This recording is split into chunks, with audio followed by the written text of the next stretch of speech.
փոքր ձախ։ Փոքր էլ ձախ կանեք։ Ձախ։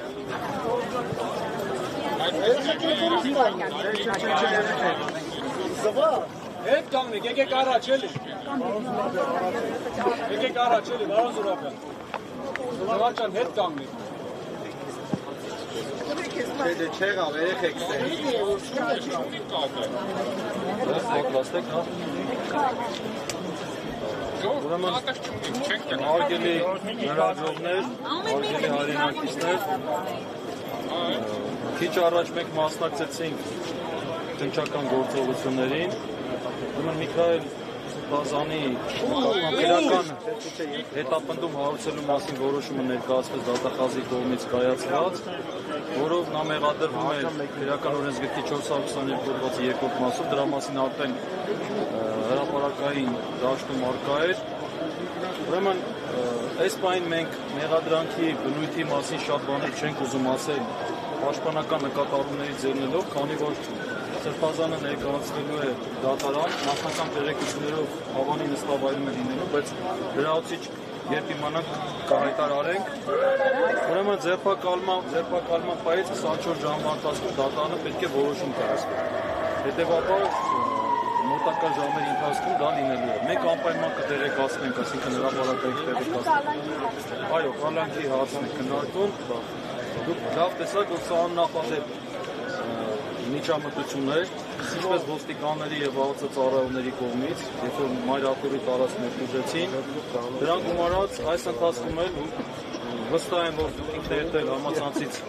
օգտվել եք, տեսել եք, որ վարչապետ Նիկոլ Փաշինյանը բարբերաբար գրառումներ էր կատարում, որը մենք գնահատում ենք նաև իր ոչ կոռեկտ լինելով հանդերձ, նաև ուղղորդում էր նաև քննչական մարմինների եւ դատական մարմինների եւ բնականաբար այս ծանր այս ոնց ասեմ, անմատկային ճնշման ներքո բնականաբար արտադրություն ակնկալելը շատ դժվար բան է դառնում։ Ինչպես բացատրեցի, որ մեկ տարի առաջ կայացած պատահության հիմնամայր, այդ ժամանակական ժամանակի չի վայրի։ Տեսեք, հիմա այսպեսի մի բան ասեմ, մինչև ձեր հարցը պատասխանելը, երբ Միքայել Սրբազանի ձերբակալը, այսինքն տեսակ կամավոր ինքը ներկայացավ եւ սենյակում ձերբակալման արձանագրություն կազմեցին եւ հարցրեցին ում է ուզում ծանուցել տեղեկացնել, դե իրավունք ունի, չէ՞, մեկ անձի զանգեր ծանուցել։ Միքայել Սրբազանը ասեց ուզում եմ վարչապետ Նիկոլ Փաշինյանին տեղեկացնել, որ ձերբակալված է։ Ուրեմն մեղադրանքի հետ կապված, քանի որ ասեցի, այս բանը չենք ուզում ավարտել, անպայման դրա մասին մենք կխոսենք, մեր պաշտպանական թիմը։ Ոչ։ Իսկ այս ֆորմալիտետը, որովհետեւ մարդիկ չէին տալիս, որ Ջապայանը գնար, եւ ի վերջո նրանց միջադեպերով դիմվել հայրաքորից։ Ֆորմալիտետն ընչետնվին գրոհել է, ինչպես ասեմ, հայրացի ուժայինները նորից էին եկել։ Տեսեք, ձերբակալման հիմքերը չկային կարելի է ասել, դրա հետ կապված պաշտպանները համապատասխան հայտարարություններ կատարեցին, որ արձանագրվեց։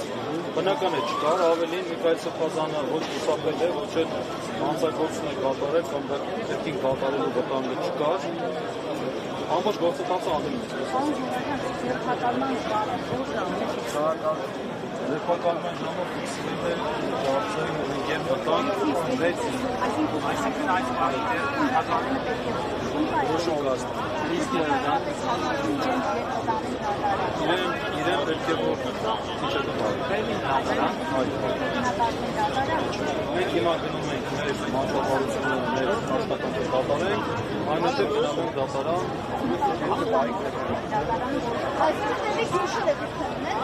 Կարողացել կարող եք գիշերը քնեն կարող առավոտյան զանգեն ասել անպայման մենք տեղեկությունը կդնենք։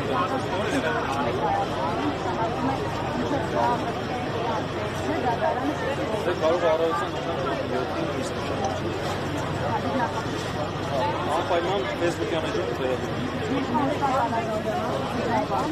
Այս բանը մենք մշտապես ունենք, ինչպես գործում ենք ասում։ Այսինքն հայտնի չի ողջ։ Իսկ հարաբերական սպասել կարելի է, եթե վաղ առավոտը երկրը Սրբազանը մայրը նախորդում էր այդ տարածքում, նա օկուպանտները հայտարարում էին, որ նախ կանանավորվելու է կամ կանանավորվելու է, հետո պետք է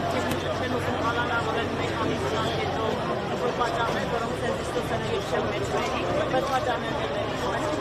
կետերն և որոնք պետք է ծանանավորվի և հզանքանների դատարացում։ Մենք նույնպես զարգացել ենք, արձանագրել ենք, դա ուղղակի ճնշման միջոցներ են, որը բնականաբար արտարադատության, այսպես ասեմ, իրականացնողների կարգադրվել եւ մենք երբ իմանանք դատավորի անուն հասկանալու, ապա իմանանք թե ինչ է գործում։ Բնականաբար այսպես մեծ հույսեր չունենք, որ լավ է լինելու, բայց մեղադրանքը ինքնին ակնհայտ անձինն է, չկա մեղադրանք։ Լավ է, ես դեպից գնալու եք դատավարությունը, որով գնալու եք մեր աշխատանքին, սպասանին ու եք անել այս պատճառը։ Սպասանից ամենու են դատավորում։ Այս գիշերը դատարան հարցած։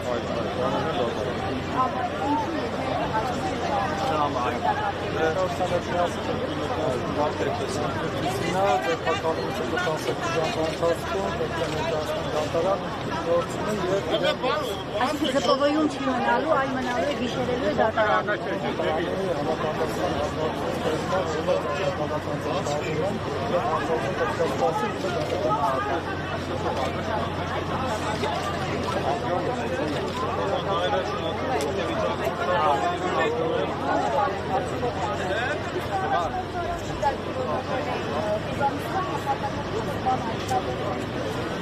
Ինչ է նա, ինչ է։